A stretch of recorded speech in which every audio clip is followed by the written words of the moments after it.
বন্ধুগণ, এই ভিডিওতে পেয়ে যাবেন 2024 সালের লোকসভা নির্বাচনের পর সর্বাধিক মোট সম্পদ সহ শীর্ষ 10 জন বিজয়ী প্রার্থীর তালিকা। 2024 সালের লোকসভা নির্বাচনে ভারতীয় জনতা পার্টি শ্রী নরেন্দ্র মোদীর নেতৃত্বে পরপর তৃতীয়বারের মতো সরকার গঠন করে এবং শ্রী নরেন্দ্র মোদী তৃতীয়বারের মতো প্রধানমন্ত্রীর দায়িত্বভার গ্রহণ করেন। বিজেপির নেতৃত্বাধীন জাতীয় গণতান্ত্রিক জোট অর্থাৎ এনডিএ এবারের সাধারণ লোকসভা নির্বাচনে 293টি আসন জিতে সংখ্যাগরিষ্ঠতা অর্জন করেছে। উল্লেখ্য, অ্যাসোসিয়েশন অব ডেমোক্রেটিক রিফর্মস অর্থাৎ এডিআর এর সাম্প্রতিক প্রতিবেদনে তুলে ধরা হয়েছে এক চাঞ্চল্যকর তথ্য। লোকসভায় বিজয়ী প্রার্থীদের মধ্যে 93% কোটিপতি, যা 2019 সালে ছিল 88% এবং 2014 সালে ছিল 82%। তাই বুঝতেই পারা যাচ্ছে 2024 সালে বিজয়ী লোকসভার প্রার্থীদের মধ্যে অধিকাংশ কিন্তু কোটিপতি। এখন দেখে নেওয়া যাক 2024 সালের লোকসভার শীর্ষ 10 জন ধনী সদস্য। প্রথম স্থানে রয়েছেন ডাক্তার চন্দ্রশেখর পেমাসানি, তিনি একজন টিডিপির সদস্য। 2024 সালের লোকসভার নির্বাচনের পর কেন্দ্রীয় মন্ত্রিসভার সবচেয়ে ধনী প্রার্থী এবং এমপি হলেন তিনি, যার সম্পত্তির পরিমাণ হল 5,705 কোটি টাকারও বেশি। পেমাসানি গন্ডুর আসন থেকে তার নিকটতম প্রতিদ্বন্দ্বী ওয়াইএসআরসিপি এর কিলারি ভেঙ্কটা রোসাহালকে 3,44,695 ভোটের ব্যবধানে পরাজিত করেছেন তিনি। 2024 সালের লোকসভায় দ্বিতীয় ধনী ব্যক্তি হলেন কোন্ডা বিশ্বেশ্বর রেড্ডি, তিনি বিজেপির একজন প্রার্থী। 2024 সালের সাধারণ নির্বাচনে তেলেঙ্গানার চেল্লেবা আসন থেকে বিজেপির কোন্ডা বিশ্বেশ্বর রেড্ডি জয়ী হয়েছেন।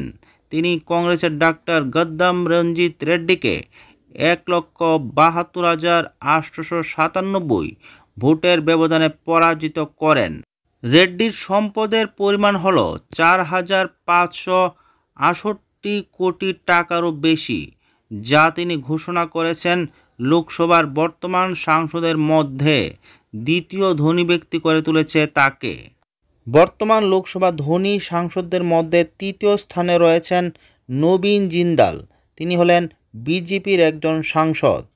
তার সম্পদের মূল্য হল 1,241 কোটি টাকারও বেশি, যা তাকে এইবারের লোকসভায় তৃতীয় ধনী এমপি হিসেবে প্রতিষ্ঠিত করেছে।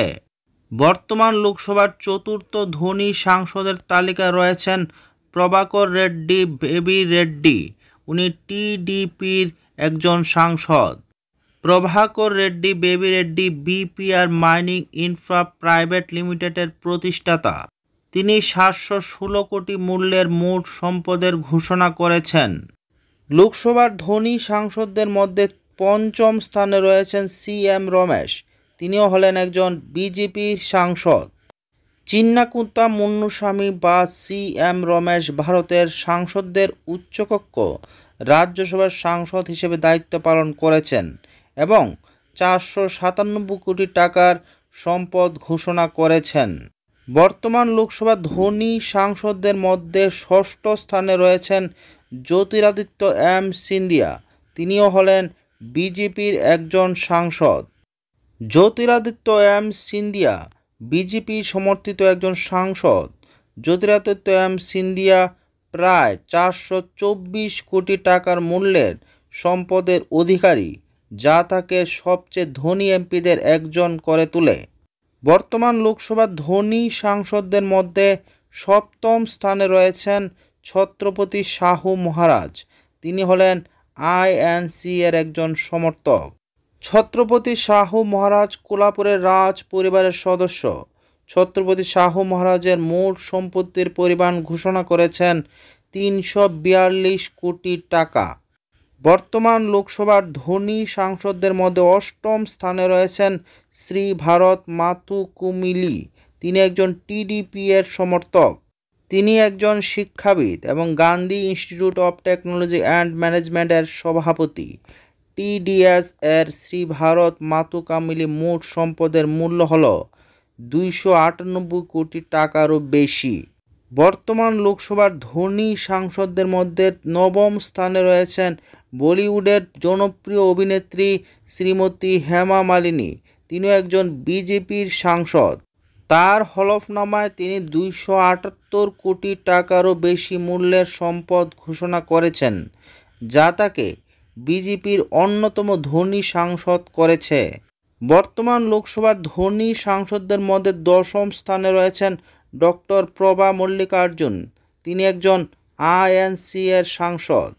কংগ্রেসের ডক্টর প্রভা মল্লিকার্জুন তার নির্বাচনী হলফনামায় 241 কোটি টাকার মূল্যের সম্পদ ঘোষণা করেছেন, যা তাকে দশম ধনী সাংসদ হিসেবে প্রতিষ্ঠিত করেছে। ভিডিওটি ভালো লাগলে লাইক এবং চ্যানেলে নতুন হলে সাবস্ক্রাইব করতে ভুলবেন না। ধন্যবাদ।